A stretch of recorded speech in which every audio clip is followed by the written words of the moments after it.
Hello, नमस्ते, आदाब, सत श्री अकाल या फिर जिस भी माध्यम से आप मुझे फील कर पाएँ। मैं हूं आपका दोस्त आदित्य प्रकाश अग्रहरी और आप देख रहे हैं मेरे अपने प्यारे से YouTube channel Aditya study point को। आप सभी को पता है कि कोरोना वायरस इस समय हमारे देश के ऊपर एक बहुत बड़े विपदा के रूप में छाया हुआ है। यही नहीं बल्कि ये पूरे विश्व में एक बहुत बड़े संकट के रूप में उभर के आया है। ठीक, आप सभी के कानों तक इस समय एक न्यूज़ पहुँच रही होगी। वो क्या है कि ऑक्सीजन ना मिलने के कारण गई हज़ारों लोगों की जानें। तो आखिर में ऑक्सीजन है क्या, ये हमारे शरीर में काम कैसे करता है, इसका वर्क क्या है, इसके निर्माण की विधियां क्या हैं, और ऑक्सीजन कॉन्सेंट्रेटर क्या है, वेंटिलेटर क्या है, कोरोना वायरस में इसका यूज कैसे करते हैं, या फिर कोरोना वायरस से ग्रसित व्यक्ति तक हम ऑक्सीजन को उसके फेफड़े तक कैसे पहुंचाते हैं, ये सारी चीज़ें इस वीडियो में आपको बताई जाएंगी। इन सारी चीज़ों के बारे में तो वीडियो के अंत तक बने रहिएगा, वीडियो को बिल्कुल भी स्किप मत कीजिएगा। ठीक है, आप सभी को पता होगा कि ऑक्सीजन जो है वायुमंडल में पाया जाता है, हमारे एटमॉस्फेयर में ही ऑक्सीजन होता है, बट उसमें कुछ दिक्कतें हैं, वो मैं आपको बताता हूँ। ऑक्सीजन जो है हमारे वायुमंडल में केवल 21% ही पाया जाता है और 78% नाइट्रोजन, और बचा जो 1% है इसमें अन्य सभी गैसें हैं जैसे कि ऑर्गन। ठीक है, अन्य जितने भी गैसें हैं वो 1% में आते हैं। तो हमारा शरीर कुछ इस प्रकार से वर्क करता है कि जितने भी गैसें हैं उनको बाहर छोड़ देता है, या फिर जितने भी धूल के कण सबको बाहर छोड़ देता है, केवल ऑक्सीजन कोई अंदर लेता है। ठीक, लेकिन इसमें भी एक बहुत बड़ा झोल है।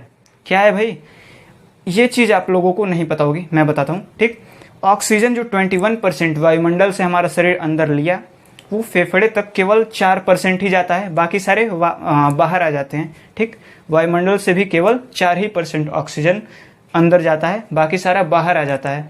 लेकिन तब क्या होता है कि जब कोई व्यक्ति कोरोना से ग्रसित हो या फिर उसके फेफड़े खराब हो जाएं, तब क्या होगा, वो व्यक्ति, उसके फेफड़े इतने सक्षम नहीं है कि वो ऑक्सीजन अंदर ले सके।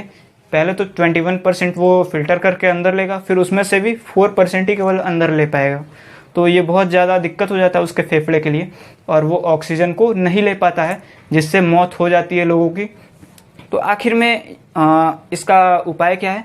इसके लिए हम लोग बहुत सारी चीज़ें जैसे कि सिलेंडर है या फिर वेंटिलेटर का यूज करते हैं। ठीक है, तो सिलेंडर में क्या है कि जो सिलेंडर में जो गैसें भरी होती हैं, ऑक्सीजन होता है उसमें केवल, और इसमें जो है 98 से 99% शुद्ध ऑक्सीजन भरा होता है। ठीक है, इसमें और कोई भी गैस मिक्स नहीं होती है, ये 99% तक शुद्ध होता है।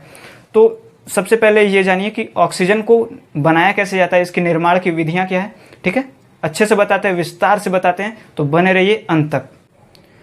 ऑक्सीजन को जो है वायुमंडल से ही बनाया जाता है। ठीक, वायुमंडल में 21% ऑक्सीजन होता है, मैंने आप लोगों को वीडियो के शुरुआत में ही बताया था। इसी वायुमंडल के ऑक्सीजन से ही ऑक्सीजन को लिया जाता है। ठीक है, इसको मैं आप लोगों को 5 स्टेप्स के माध्यम से बताऊंगा, तो धैर्य के साथ देखते रहिए। स्टेप फर्स्ट, इसमें क्या होता है कि वायु को एक फिल्टर के माध्यम से गुजारा जाता है, जिसमें क्या होता है कि वायु में उपस्थित जितनी भी अशुद्धियां हैं, धूल के कण हैं, उन सबको अलग कर दिया जाता है, और बचती हैं गैसें, उन सबको अलग कर लिया जाता है। ठीक, तो इससे क्या होता है कि केवल गैसें ही हमें मिल जाती हैं, जितने भी धूल के कण हैं वो अलग हो जाते हैं। स्टेप 2, इसमें क्या होता है, जितने भी गैसें हम लोगों को मिली थी उसको हाई प्रेशर दिया जाता है, जिससे क्या होता है कि वो एकदम कॉम्प्रेस हो जाता है, उसका आकार कम हो जाता है, जिससे कि वो कम आकार घेरता है, कम ही स्थान में आ जाता है। ठीक, उसके बाद स्टेप 3 में उसको क्या किया जाता है, प्यूरिफिकेशन यूनिट में डाला जाता है। प्यूरिफिकेशन यूनिट में क्या होता है कि उसमें से कुछ अशुद्धियाँ जैसे कि वाटर, कार्बन डाइऑक्साइड, हाइड्रोकार्बन जैसी चीज़ें उससे दूर हो जाती हैं। ठीक, इन सारी अशुद्धियों को दूर करने के बाद बचता है गैस, जो शुद्ध गैस होता है। ठीक, इसको क्या किया जाता है, ये तो अभी है गैस के ही अवस्था में। ठीक, इसको लिक्विड में कन्वर्ट किया जाता है स्टेप 4 में। ठीक है, स्टेप 4 में क्या किया जाता है, इन सभी गैसों को एक बॉक्स में डाल दिया जाता है, जिसका नाम होता है कोल्ड बॉक्स। ठीक, उसमें डाल दिया जाता है। उसके बाद उस बॉक्स का जो है टेम्परेचर होता है -173 डिग्री सेल्सियस, -173 डिग्री सेल्सियस इसका तापमान होता है, जिसमें क्या होता है कि सभी गैसें लिक्विड में कन्वर्ट हो जाती हैं और ये और ज़्यादा कॉम्प्रेस हो जाती हैं। ठीक, उसके बाद स्टेप 5 जो है, ये लास्ट स्टेप है इसका। इसमें क्या होता है कि अभी भी सभी गैसें हैं तो मिश्रण में ही। ठीक, नाइट्रोजन भी है, अन्य सभी गैसें भी है, ऑक्सीजन भी है। ठीक, इसमें से ऑक्सीजन हमको निकालना होता है, ये सबसे महत्वपूर्ण वाला स्टेप है। ठीक, इसमें क्या होता है कि एक कंटेनर होता है, बॉक्स होता है। ठीक, उसमें क्या होता है, अलग अलग चैम्बर बने होते हैं, एक टैंक में अलग अलग चैम्बर बने होते हैं। उसमें उस चैम्बर में अलग अलग घनत्व के अनुसार, जैसा कि आप सभी को पता है कि गैसों का घनत्व अलग अलग होता है, ठीक, हर गैस का घनत्व अलग अलग होता है। तो उसमें क्या होता है, उस बॉक्स में क्या होता है कि ऑक्सीजन का जो घनत्व है सबसे ज़्यादा होता है, इसलिए वो सबसे नीचे आ जाता है, और जो नाइट्रोजन है उसका घनत्व थोड़ा ज़्यादा होता है, सबसे ज़्यादा होता है, तो सबसे कम होता है, नाइट्रोजन का घनत्व सबसे कम होता है, इसलिए वो सबसे टॉप पर आ जाता है, और ऑक्सीजन का घनत्व ज़्यादा होता है, इसलिए वो नीचे आ जाता है। तो इस प्रकार से हम ऑक्सीजन को और बाकी सभी गैसों को अलग अलग कर लेते हैं, ठीक। तो इस प्रकार से हम ऑक्सीजन का निर्माण करते हैं। इसके बाद क्या होता है कि इसको एक किसी माध्यम से सिलेंडर में भरा जाता है, किसी माध्यम से नहीं, पाइप के माध्यम से सिलेंडर में भरा जाता है, और वही सिलेंडर हॉस्पिटल तक जाता है, और उसके बाद कोरोना के मरीज का जो है दवा होता है, और ऑक्सीजन की अगर ज़रूरत पड़ती है तो उसे ऑक्सीजन दिया जाता है, ओके। इसके बाद आता है ऑक्सीजन कॉन्सनट्रेटर, ठीक है। ये कैसे वर्क करता है, ये सारी चीज़ें मैं आप लोगों को बताने जा रहा हूँ, ध्यान से सुनिएगा। ऑक्सीजन कॉन्सनट्रेटर से ऑक्सीजन हमको 90 से 95% तक शुद्ध ऑक्सीजन हमको मिलता है, ठीक। लेकिन इसका प्रयोग हम लोग आईसीयू में नहीं करते हैं, क्योंकि इसका प्रेशर जो है वो बहुत ही लो होता है, और इसको रिफिल करने की भी आवश्यकता नहीं होती है, क्योंकि ये वायु से डायरेक्ट ऑक्सीजन हमको शुद्ध करके देता है, और ये इसको एनर्जी देने पर ये चलता है, यानी ये बिजली से चलता है, इसलिए ये 24 आवर इसको हम यूज में ले सकते हैं। लेकिन इसका प्रयोग जो है सीरियस मरीजों के लिए नहीं किया जा सकता। क्यों नहीं किया जा सकता? क्योंकि ये जो है ये 1 मिनट में 5 से 10 लीटर प्रति मिनट ये ऑक्सीजन हमको दे सकता है, लेकिन एक कोरोना के मरीज को आवश्यकता होती है प्रति मिनट 40 से 50 लीटर ऑक्सीजन की। तो इसलिए इसका प्रयोग हम जो बहुत ही सीरियस मरीज होते हैं उनके लिए कर नहीं सकते, तो इसलिए ये बहुत ज़्यादा कारगर नहीं हो पाता है कोरोना वायरस से ग्रसित व्यक्तियों के लिए। उसके लिए हम क्या करते हैं, अगर कोरोना वायरस से ग्रसित अगर कोई व्यक्ति है तो उसके लिए इस समय तो अधिकतर उपयोग में लाया जा रहा है सिलेंडर्स को ही, ठीक, क्योंकि उसमें बहुत ज़्यादा कंप्रेस करके ऑक्सीजन को रखा जाता है और वो बहुत ही प्रेशर के साथ बाहर निकलता है, तो इसलिए वो कोरोना मरीज के ऑक्सीजन की पूर्ति वो कर पाता है। इसलिए इस ऑक्सीजन कॉन्सनट्रेटर का यूज हम सीरियस मरीजों के लिए नहीं करते हैं, ठीक। इसके बाद आता है वेंटिलेटर। वेंटिलेटर क्या होता है, ये सारी चीज़ें मैं आप लोग को बताऊंगा, उसे भी धैर्य बना करके सुनते रहिए। वेंटिलेटर के बारे में जानने से पहले कुछ चीज़ें मैं आप लोग को बता रहा हूँ, उसको ध्यान से आप लोग सुन लीजिए, उसके बाद आप लोगों को वेंटिलेटर की सारी चीज़ें एकदम आराम से समझ में आएंगी, ठीक है। जो सिलेंडर होता है ऑक्सीजन के सिलेंडर, वो क्या होता है कि जब प्रेशर के साथ जब ऑक्सीजन जब देते हैं तो क्या होता है कि नाक के पास एक मास्क टाइप में लगा होता है मरीजों के, ठीक, जिस माध्यम से वो ऑक्सीजन उनके नाक तक जाता है। लेकिन क्या होता है कि नाक तक आकर के ही ऑक्सीजन रुक जाता है, वहाँ से अंदर नहीं जा पाता। वो अंदर ले जाने के लिए मरीज को खुद से सांस लेना पड़ता है, खुद अंदर खींचना पड़ता है, तभी वो अंदर ऑक्सीजन जाएगा। लेकिन कुछ मरीजों में ऐसा होता है जब बहुत ही एकदम लास्ट स्टेज रहता है, तो उस स्टेज में क्या होता है कि कोरोना से इतना ज़्यादा फेफड़ा ग्रसित हो जाता है कि वो सांस भी अच्छे से नहीं ले पाता। तो उसमें क्या होता है कि ज़्यादा प्रेशर की आवश्यकता होती है ताकि जो ऑक्सीजन है वो सीधे फेफड़े में जाए, क्योंकि उस फेफड़े में इतनी ताकत बची नहीं कि वो ऑक्सीजन को अंदर तक ले सकें, ठीक। तो इसलिए प्रयोग किया जाता है वेंटिलेटर का, ठीक है। सभी लोग सोच रहे होंगे कि आखिर में जब ऑक्सीजन जब मिल ही रहा है तो वेंटिलेटर का क्या ज़रूरत है, तो यही ज़रूरत होता है वेंटिलेटर का।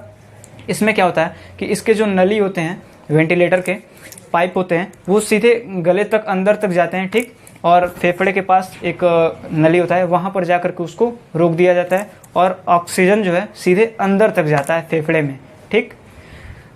इसमें क्या होता है कि एक सबसे पहले मरीज को बेहोश कर दिया जाता है, वो निश्चेतन अवस्था में होता है, और उसके बाद क्या होता है एक हैंडल के माध्यम से उसके मुंह में हैंडल को डाला जाता है, और उसके बाद उसका मुंह खोल करके और पीछे के रास्ते उसमें हैंडल में एक होल होता है, जिस रास्ते उसके पाइप को डाला जाता है, वेंटिलेटर के पाइप को मरीज के मुंह में, और फेफड़े के पास जो नली होती है वहाँ पर जा करके उसको रोक दिया जाता है, ठीक।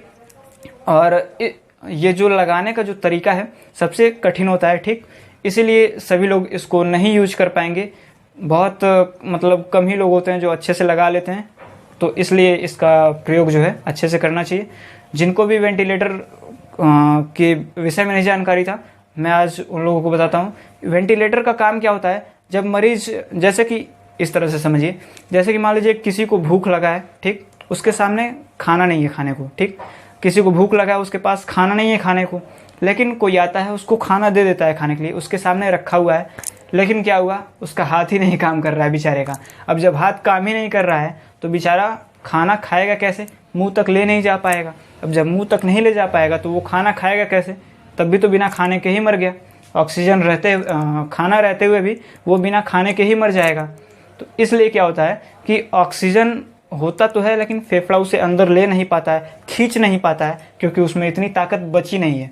तो इसलिए वेंटिलेटर का यूज किया जाता है, जो एकदम अंदर तक नली के माध्यम से फेफड़ों तक जा करके ऑक्सीजन को छोड़ता है और उसके बाद फेफड़े जो हैं ऑक्सीजन को लेते हैं। ठीक है, तो उम्मीद है कि आप लोगों को ऑक्सीजन और वेंटिलेटर इन सारी चीज़ों के बारे में जितने भी कन्फ्यूजन थे वो सारे दूर हो गए होंगे। ठीक है, और अगर वीडियो अच्छा लगा होगा तो लाइक ज़रूर कीजिएगा, सब्सक्राइब भी कर दीजिएगा और बेल वाले आइकन को भी दबा दीजिएगा। और अगर वीडियो अच्छा लगा हो तो इसको आगे ज़रूर शेयर कीजिएगा, जिससे कि हम लोगों को एनर्जी मिलती रहे और अच्छे अच्छे वीडियोज़ आप लोगों के लिए आते रहें। ठीक है, कोई भी अगर दिक्कत हो तो कमेंट कीजिए, मैं आप लोगों के लिए उस टॉपिक पे वीडियो बना करके आप लोगों को दूंगा। ठीक है, उस चीज़ के बारे में एकदम क्लियर करके आप लोगों को वो चीज़ दूंगा। ठीक है, तो इसलिए अच्छे से पढ़ते रहिए। मैं बहुत सारे पढ़ाई के वीडियोस भी अपलोड करते रहता हूँ, स्टडी से संबंधित सारे वीडियोस आप लोगों को इस चैनल पर मिलते हैं, तो इसलिए आप लोगों को सब्सक्राइब करने में कोई दिक्कत नहीं होनी चाहिए। ठीक है, चलते हैं। ठीक है, good bye, take care. Okay, और जाते जाते ये चीज़ जरूर जान जाइएगा कि मास्क जरूर लगा करके निकले। कोरोना से संबंधित बातें हो रही थी तो मास्क ना आए ये हो नहीं सकता। ठीक है, तो ये कोरोना काल चल रहा है, इस समय मास्क लगा करके निकले और जब भी बाहर जाएं तो सोशल डिस्टेंसिंग का पालन जरूर करें और बिना किसी काम के बाहर तो निकले ही ना। अगर कोई ज़रूरी है तो उस काम के लिए आप बाहर जाएं। ठीक है, तो ज़्यादा बेहतर होगा, स्वस्थ रहेंगे तो आपके लिए ही अच्छा रहेगा। ठीक है, चलते हैं, गुड बाय, टेक केयर।